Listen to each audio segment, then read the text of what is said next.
Okay, comrade. The Russian Nightmare Nikita Koloff here. Tune in and listen to the Undisputed Wrestling Show. I tear your stinking head right off your body. Je to it. Don't cross him. Don't cross him. You know, he's one of the sweetest guys in the world, but don't cross Tracy Smothers. Hey, Axel, I was going to ask you this. Paul Heyman's bigger now than ever. And that's a shame. He obviously gave you a career, a major career, I should say, not gave you one, but helped you make your career in ECW. What's your thoughts on Paul? I mean, from ECW to his promo abilities, you know, as a manager. What's your thoughts about him? My thoughts are this. Paul is a great politician. Paul is without a doubt a great promo guy. Paul is a horrible financial businessman, or ECW would probably still be around. Do I like him? Do I dislike him? You know, at this point in my life, I have no hatred in my heart for anyone. I don't dislike Paul Heyman. I think he's a great talent.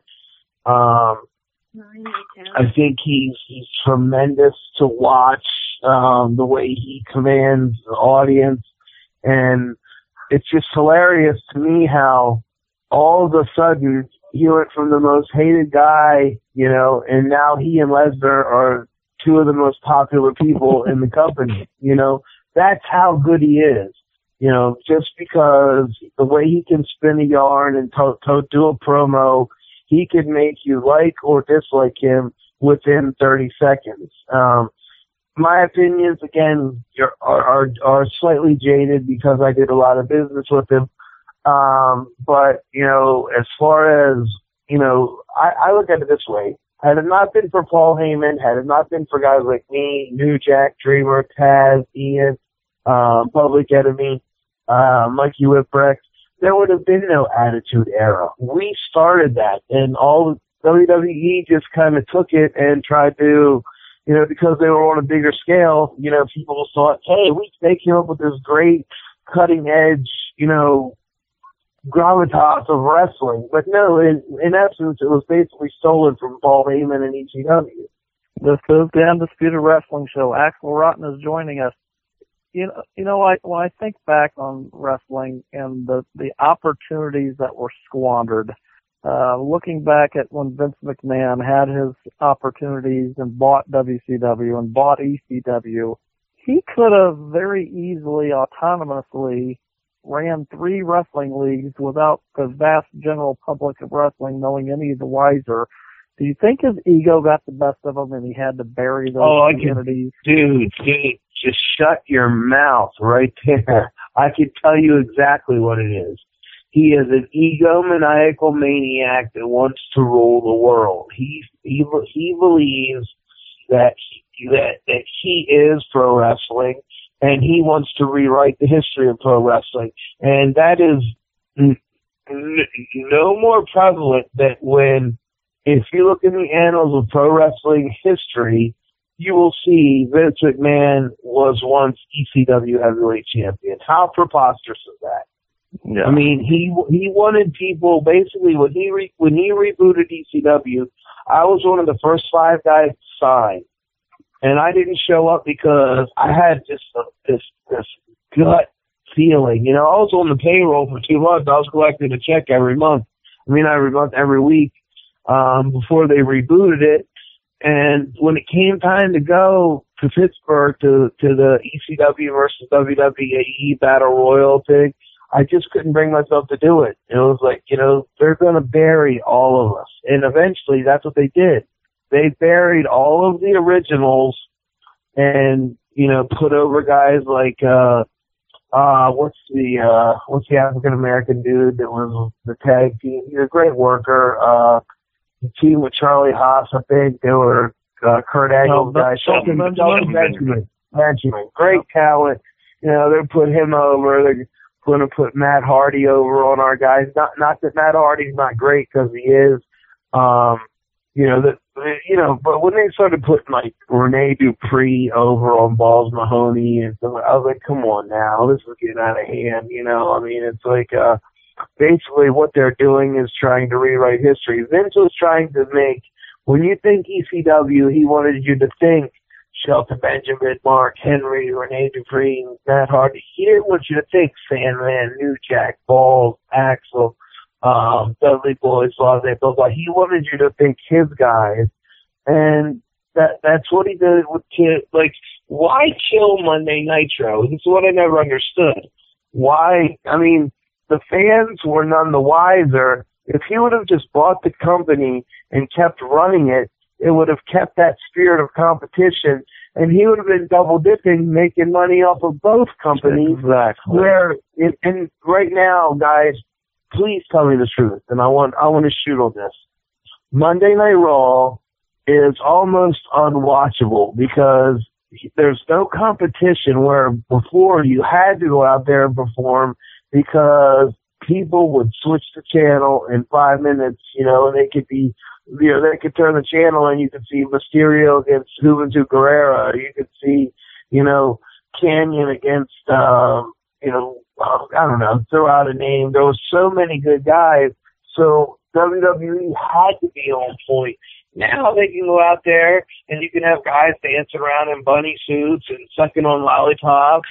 And that's nothing against Adam Rose. I'm just saying that, every Raw you can count on the first 20 minutes. There's no wrestling. It's all promo. And that was never the way it was in the 90s. And that's what sucks for the wrestling fan.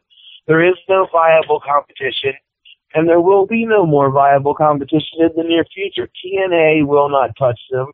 This thing that Jeff Jarrett's messing around with is never going to come to the level of WWE.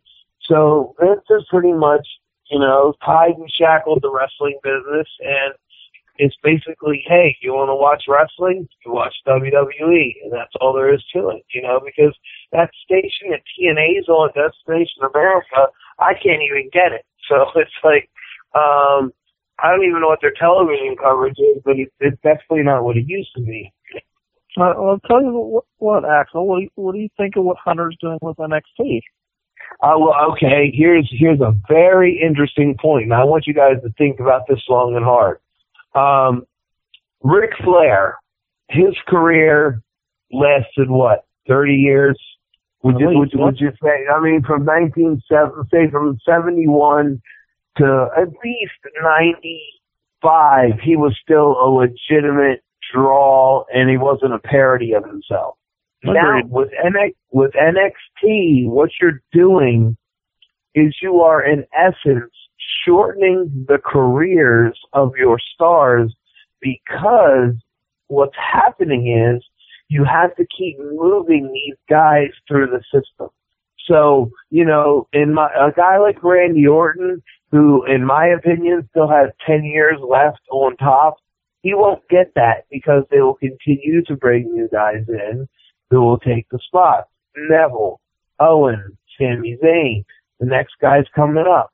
There's guys that deserve, like in my opinion, Dolph Ziggler is the new generation Ric Flair. Dolph Ziggler should be a world heavyweight champion. Dolph Ziggler could make, a mannequin look good in the ring. He's that good.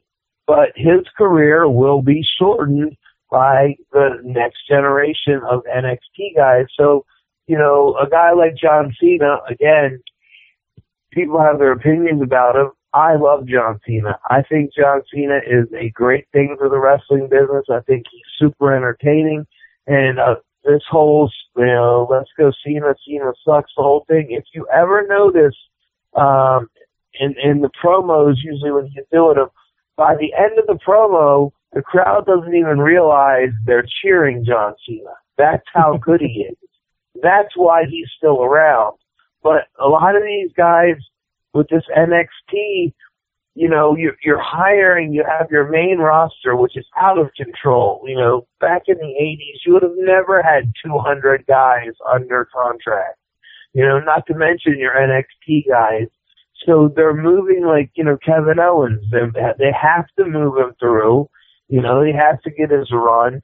Now his run might be 3 or 4 years if he's lucky.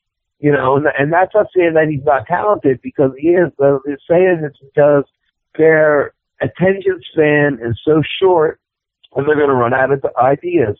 Neville, he's great to watch, but after you watch him do that spinning corkscrew finish 300 times, you're going to get bored with it. So they're going to have to move on to the next guy. Whereas back in the 80s and 90s, guys had staying power because of their charisma, their ability, and they didn't have to worry about, oh my God, there's an actual farm system that is breeding guys to take our jobs.